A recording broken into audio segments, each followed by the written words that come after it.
जिस आदमी के लिए दुनिया की सब चीजों से पहले भगवान हो वो भक्त है,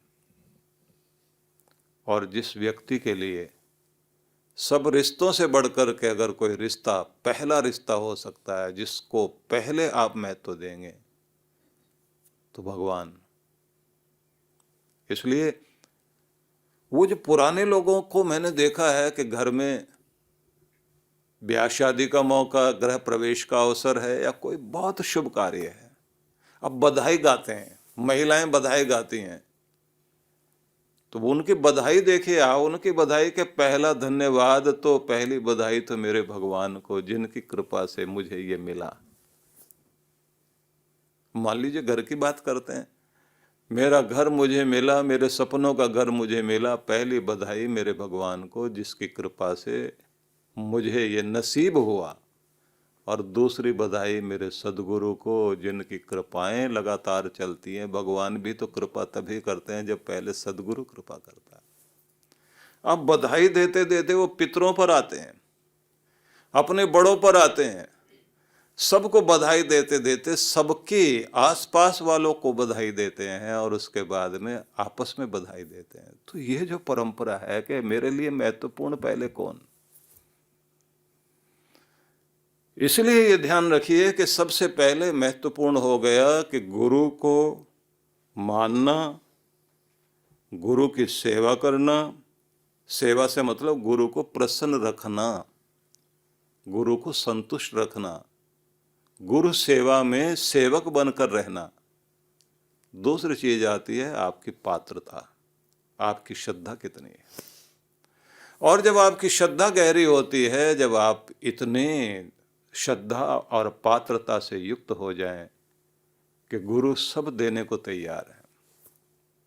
अर्जुन सेवा कर रहा है अपने गुरु की, द्रोणाचार्य की, उनका बेटा साथ में बैठा हुआ, बेटे को पढ़ा रहे हैं, अर्जुन साफ सफाई कर रहा है तो और भी बहुत सारे शिष्य, लेकिन सबसे ज्यादा निकट आने की कोशिश कौन कर रहा है?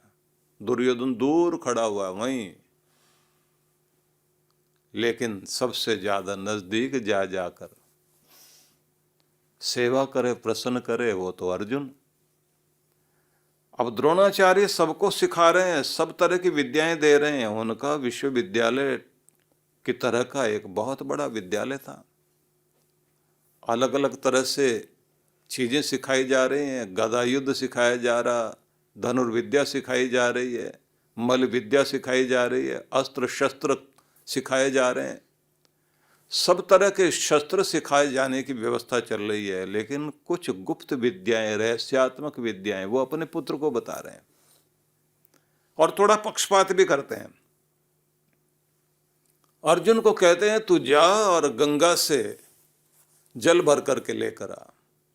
हस्तिनापुर के पास गंगा बहती है, और जहां पर सिखाया जा रहा स्थान वो निकट ही है।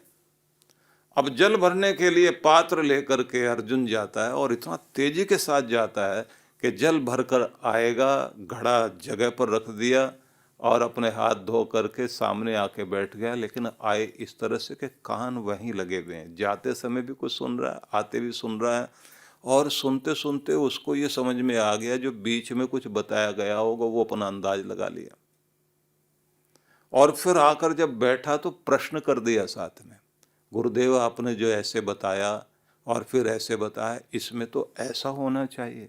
अब उसका प्रश्न सुनने के बाद द्रोणाचार्य मुस्कुराए और कहें तेरी पात्रता तो मैं जानता ही हूं, लेकिन तेरी श्रद्धा और तेरी सेवा से ये पता लगता है अर्जुन कि तू कुछ भी मेरे पास छोड़ेगा नहीं, सब सीख के छोड़ेगा। मतलब गुरु पूरा शिष्य में उतर सके, गुरु के अंदर जो कुछ बह रहा है वो सब कुछ उसके अंदर प्रवाहित होने लग जाए। इसलिए ध्यान रखिए, व्यक्ति के जीवन की पहली भूमिका है गुरु सेवा। गुरु सेवा में गुरु दर्शन भी हैं। गुरु को प्रसन्न करने के लिए तन से, मन से, धन से, वचन से, कर्म से, जैसे भी संभव हो सके गुरु को प्रसन्न रखना, गुरु की सेवा करना, गुरु के सेवा कार्यों में संलग्न होना, ये पहली भूमिका मानी गई। दूसरी भूमिका मानी गई है कि आप गुरु के उस दया पात्र बन सकें कि गुरु आपको पात्र समझकर दे सके। अब आप सोचेंगे कि गुरु के लिए तो सब बराबर हैं, गुरु को तो दे देना चाहिए सबको। तो आप जरा ये भी सोच के देखिए कि आप भी अपने बेटे को क्या एकदम सारी दौलत और अपने तिजोरी की चाबी और अपनी दुकान की चाबी, अपना कारोबार सारा संभलवा देते हैं? आप देखते रहते हैं अभी पात्रता क्या है। छोटा है, उसने मांगे हैं 500 रुपये, तो आप समझते हैं 100 रुपये ठीक है देना, क्योंकि ये खराब कर सकता है और खुद भी खराब हो सकता है, गलत रास्ते पर चल सकता है, अभी थोड़ा ही देना है। 500 मांगा तो 100 रुपये दिए। और जिन्होंने 500 देना शुरू कर दिया उनके बच्चे बिगड़ते ही जरूर हैं, न जाने कहाँ कहाँ किस किस तरह से खर्च करेंगे। जैसे जैसे आप देखते जाते हैं बच्चा बड़ा हो रहा, समझदार हो रहा है, तो उसकी योग्यता के अनुसार देते हैं। एक समय ऐसा आता है जब वो आपके कारोबार को संभालने के लिए बैठता है, तो सारी चाबी नहीं संभलवाएंगे, सारे अधिकार नहीं देंगे, थोड़ा सा उसको अधिकार देंगे, बस ये काम तुम करो। वो भी करने लग जाए और उसको दिखाई देता है कि अब ये कोई नुकसान नहीं करेगा, ठीक ठीक चलने लग गया, तो और अधिकार दे दिए जाएंगे। जैसे जैसे दिखाई देगा कि अब ये कुछ संभाल सकता है, तो कुछ जिम्मेदारियां दे दी गई, अच्छा ये वाला काम तुम कर लो और जिम्मेदारी से करना। जिस दिन ये दिखाई दे जाता है कि बच्चा अब सब कुछ संभालने लायक हो गया, तब पिता अपने कारोबार की दुकान की चाबी पकड़वाता है, लेकिन उसके बाद भी ऊपर से देख रेख करता है कि हो सकता अकाउंट्स में कमजोर हो सकता व्यवहार में गड़बड़ करता हो, किसी से लड़ झगड़ पड़े, क्योंकि बिजनेस में लड़ाई नहीं चलती, गुस्से का काम यहाँ नहीं है। यहाँ तो प्रसन्नता से अगले व्यक्ति को प्रसन्न करना, ग्राहक की संतुष्टि जरूरी है। एक संतुष्ट ग्राहक 100 को लेकर आता है और असंतुष्ट ग्राहक 1000 को बिगाड़ के छोड़ता है। तो जब एक बच्चे को भी आप अपने, जिसने आगे संभालना उसी ने, सब उसी का होगा, उसे भी आप आसानी से कोई चीज नहीं देते, तो गुरु कैसे दे देगा? वो देखता जाता है कि ये कितना लायक हुआ है, कहां तक ये पहुंचा है। इसलिए कहते हैं कि पात्रता चाहिए।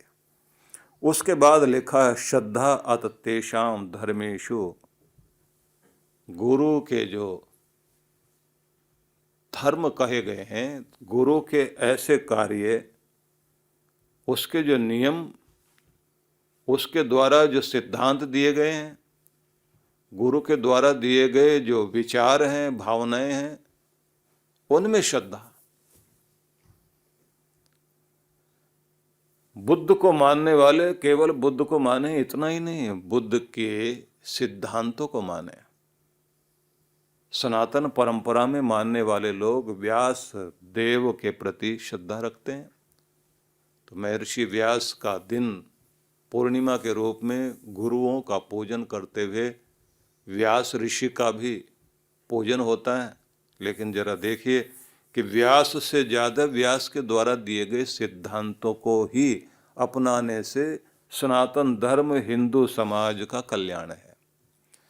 इसलिए गुरु के प्रति श्रद्धा रखना और गुरु के द्वारा दिए गए सिद्धांतों के प्रति श्रद्धा रखना और उसके अनुसार चलना, उनके सिद्धांत आप अपनाते हैं तो कल्याण होता है। उसके बाद लिखा है ततो हरिगुण श्रुति। उसके बाद अगली चीज आती है, अगली भूमिका मानी गई, जो चौथी भूमिका मानी गई है, वो है ईश्वर के गुणगान सुनने में रुचि होना। यह सत्संग वाली स्थिति है। और देखिए, आपको मौका मिले तो ज़्यादा से ज़्यादा कोशिश करनी चाहिए कि गुरु के सम्मुख बैठकर सुनने का अवसर मिले, क्योंकि सम्मुख बैठकर जब आप सुनते हैं तो गुरु की वाणी तो सुन ही रहे हैं। गुरु के आभा मंडल का अपना एक प्रभाव क्षेत्र होता है। और उनकी जो मेहर भरी नजर सामने पड़ रही होती है उसका बहुत बड़ा प्रभाव है।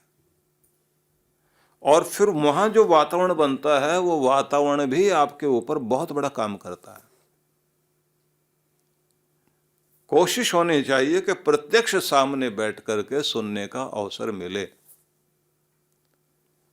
लेकिन अगर ऐसा नहीं मौका मिले तो कई सारे लोग ये कहते हैं कि साहब अगर हम ऐसे नहीं सुन पाते तो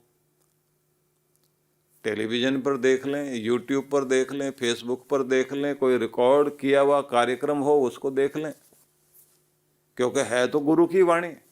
जहाँ जहाँ कोई वचन बहुत ज़्यादा प्रभावित करता है तो डायरी और पेन सामने रखा हुआ है, तो साथ साथ नोट भी करते जा रहे हैं। आज मेरे सदगुरु ने मेरे लिए ये कहा, सबके लिए कहा ये नहीं, मेरे लिए कहा। सबसे पहले उन्होंने कहा कि गुरु की सेवा करते हुए प्रसन्नता प्राप्त करो कि उनका आशीष तुम्हें मिल सके और उनकी दया के पात्र तुम बन सको, ये दूसरी बात कही। तीसरी बात कही कि गुरु में श्रद्धा, लेकिन उनके सिद्धांतों में भी श्रद्धा होनी चाहिए। और चौथी बात ये कही है कि तुम्हें सुनना आना चाहिए, सत्संग सुनना आना चाहिए, गुणगान गाना आना चाहिए। जहाँ प्रभु की चर्चा हो वहाँ जाने की आदत जरूर बनाओ। किसी और के पास बैठो न बैठो, प्रभु की चर्चा जहाँ होती है वहाँ जाकर जरूर